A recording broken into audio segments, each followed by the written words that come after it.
Pernah kepikiran pertanyaan ini?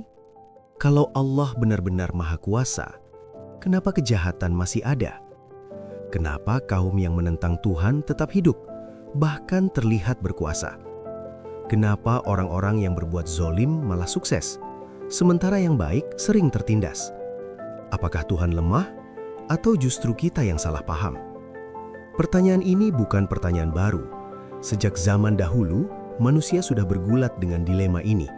Bahkan di dalam Al-Quran sendiri, ada ayat-ayat yang menceritakan bagaimana nabi dan orang beriman bertanya-tanya tentang mengapa kezaliman dibiarkan berlangsung. Tapi tunggu dulu, sebelum kita terburu-buru menyimpulkan apapun, mari kita pause sejenak. Di video ini, kita tidak sedang menyerang siapapun. Kita tidak sedang menggurui atau mengklaim punya jawaban absolut. Kita sedang membedah logika di balik pertanyaan yang paling sering disalahpahami dalam teologi Islam. Dan percayalah, jawabannya jauh lebih dalam dari sekedar ya atau tidak. Banyak orang berpikir seperti ini. Kalau Allah Maha Kuasa, Dia harusnya langsung menghancurkan musuhnya.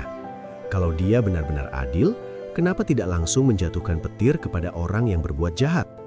Kenapa pembunuh tidak langsung mati? Kenapa koruptor masih bisa hidup mewah? Kedengarannya masuk akal kan?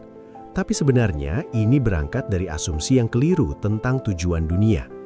Kita sering membayangkan dunia sebagai tempat di mana keadilan harus langsung ditegakkan, di mana dosa harus langsung dibalas, di mana kebaikan harus langsung mendapat hadiah. Padahal, Islam tidak pernah mengajarkan bahwa dunia ini adalah tempat pembalasan. Dunia disebut darul amal, tempat berbuat, bukan tempat hasil. Dunia ini adalah ladang, bukan tempat panen. Kalau semua yang jahat langsung dimusnahkan, maka dunia bukan lagi ujian, tapi ruang eksekusi. Dan kalau begitu, untuk apa kita diberi akal? Untuk apa kita diberi pilihan? Coba bayangkan sebuah ujian sekolah. Kalau setiap murid yang salah menjawab langsung dikeluarkan dari kelas, apakah itu masih ujian? Tentu tidak. Ujian justru mensyaratkan adanya kesempatan untuk salah, untuk belajar, untuk memperbaiki diri. Begitu juga dengan kehidupan ini. Dalam Islam, surga dan neraka bukan di dunia, tapi setelah kehidupan selesai. Dunia ini hanya satu bab dari cerita panjang perjalanan ruh kita. Kalau keadilan ditegakkan total sekarang, iman tidak ada gunanya, pilihan tidak bermakna. Semua orang akan berbuat baik bukan karena kesadaran, tapi karena takut dibakar api secara langsung di dunia. Tidak ada lagi ruang untuk ikhlas, tidak ada lagi ruang untuk taubat. Tidak ada lagi ruang untuk pertumbuhan spiritual. Allah menunda hukuman bukan karena lemah, tapi karena dunia memang tidak dirancang untuk penghakiman final. Ini adalah arena latihan, bukan arena final.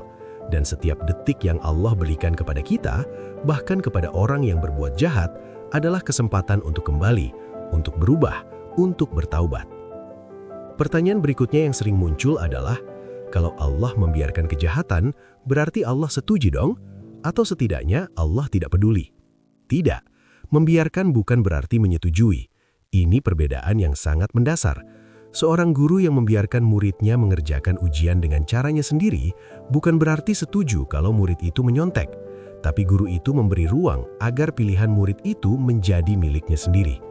Kehendak bebas, atau yang dalam bahasa Arab disebut ikhtiar, hanya nyata jika manusia benar-benar bisa memilih, termasuk memilih jalan yang salah. Kalau setiap niat jahat langsung digagalkan secara ajaib, maka manusia bukan makhluk bermoral, tapi robot yang diprogram. Kita hanya akan menjadi boneka yang bergerak sesuai skenario. Nilai iman justru lahir karena kebaikan dilakukan di tengah kemungkinan berbuat jahat. Ibadah hanya bermakna kalau ada pilihan untuk tidak beribadah. Kejujuran hanya mulia kalau ada godaan untuk berbohong. Kesetiaan hanya indah kalau ada peluang untuk berkhianat. Inilah hakikat ujian yang sebenarnya. Ada yang bilang, kenapa Allah tidak bikin saja setiap senjata gagal? Kenapa tidak bikin pisau jadi tumpul kalau mau dipakai untuk kejahatan? Kenapa tidak bikin uang korupsi langsung menguap? Masalahnya, kalau hukum alam terus dilanggar secara selektif, dunia berhenti menjadi ruang iman dan berubah menjadi bukti empiris langsung. Bayangkan, setiap kali kamu mau berbohong, lidahmu kaku. Setiap kali kamu mau mencuri, tanganmu lumpuh. Setiap kali kamu mau berbuat jahat, tubuhmu tidak bisa bergerak. Apa yang terjadi?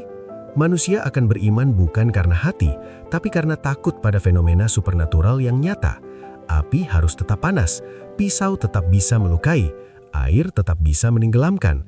Kalau tidak, semua orang akan beriman bukan karena kesadaran, tapi karena terpaksa. Dan iman yang terpaksa bukanlah iman sejati. Iman hanya bermakna kalau Tuhan tidak tampil sebagai polisi kosmik 24 jam. Justru di tengah ketiadaan bukti langsung itulah iman diuji. Di tengah kegelapan itulah cahaya hati bersinar. Lalu muncul pertanyaan paling berat, paling menyakitkan, paling manusiawi. Bagaimana dengan korban? Bagaimana dengan anak-anak yang mati dalam perang? Bagaimana dengan orang tak berdosa yang tertindas? Bagaimana dengan perempuan yang dizolimi? Bagaimana dengan mereka yang menderita tanpa salah apa-apa? Ini adalah pertanyaan yang sangat sah, sangat penting, dan sangat manusiawi. Islam tidak pernah menyepelekan penderitaan korban. Bahkan, Al-Quran penuh dengan ayat-ayat yang membela kaum tertindas, yang mengecam kezaliman, yang menjanjikan pembalasan bagi para pelaku kejahatan. Tapi Islam melihat kehidupan bukan hanya dari sudut 70, 80, atau 100 tahun dunia. Dalam perspektif akhirat yang kekal abadi, dunia ini hanya sekejap mata. Tubuh bukan aset utama, ruh adalah inti. Dunia adalah episode pendek, akhirat adalah realitas panjang yang sesungguhnya. Setiap darah yang tertumpah tanpa hak, setiap air mata yang jatuh karena kezoliman, setiap nyawa yang diranggut secara zolim, semuanya tercatat. Dan Allah yang Maha Adil akan membalas dengan keadilan yang penuh di akhirat. Ini bukan berarti penderitaan itu baik, tapi penderitaan bukan akhir cerita. Justru disinilah janji keadilan sejati Allah akan diwujudkan. Di titik ini, kita sampai pada kesimpulan paling sulit diterima akal modern, tapi sebenarnya paling jujur secara teologis. Allah tidak diikat oleh standar moral manusia, karena Allah adalah pencipta standar itu sendiri. Ini bukan arogansi teologis, ini adalah konsekuensi logis dari konsep ketuhanan. Jika kita percaya bahwa Allah adalah pencipta segalanya, maka Dia juga yang menetapkan apa itu baik dan buruk, adil dan zolim, benar dan salah. Manusia dilarang membunuh karena manusia bukan pemilik nyawa. Allah mengambil nyawa karena Dia pemiliknya. Manusia tidak boleh menghakimi karena manusia terbatas pengetahuannya. Allah menghakimi karena Dia mengetahui segala yang tersembunyi. Ini terdengar keras, mungkin bahkan tidak nyaman bagi sebagian orang. Tapi inilah inti konsep ketuhanan dalam Islam. Tuhan bukan versi besar dari manusia. Tuhan bukan makhluk super yang tunduk pada logika manusia. Tuhan adalah zat yang maha sempurna, yang tidak perlu dipertanggungjawabkan kepada makhluknya, tapi makhluknya yang harus mempertanggungjawabkan perbuatan mereka kepadanya. Jadi mari kita kembali ke pertanyaan awal. Ketika seseorang bertanya, kenapa Allah tidak memusnahkan kaum yang menentangnya? Sebenarnya di balik pertanyaan itu tersimpan asumsi yang lebih dalam. Dia sebenarnya sedang bertanya, kenapa dunia tidak berjalan sesuai rasa keadilan saya?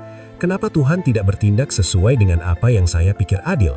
Kenapa realitas tidak sesuai dengan ekspektasi moral saya? Dan Islam menjawab dengan jujur, tanpa basa-basi. Memang tidak. Dunia ini memang tidak dibuat untuk memuaskan ego moral manusia, tapi untuk menguji pilihan manusia. Dunia ini dirancang agar kita bisa memilih, apakah kita akan beriman meskipun tidak melihat bukti langsung. Apakah kita akan berbuat baik meskipun orang jahat terlihat menang? Apakah kita akan bersabar meskipun keadilan terasa tertunda? Inilah ujian sesungguhnya. Dan bagi mereka yang lulus ujian ini, Allah menjanjikan sesuatu yang tak terbayangkan. Surga yang kekal, di mana tidak ada lagi air mata, tidak ada lagi kezoliman, tidak ada lagi pertanyaan yang tersisa. Semua akan terjawab, semua akan terbalaskan dengan keadilan yang penuh.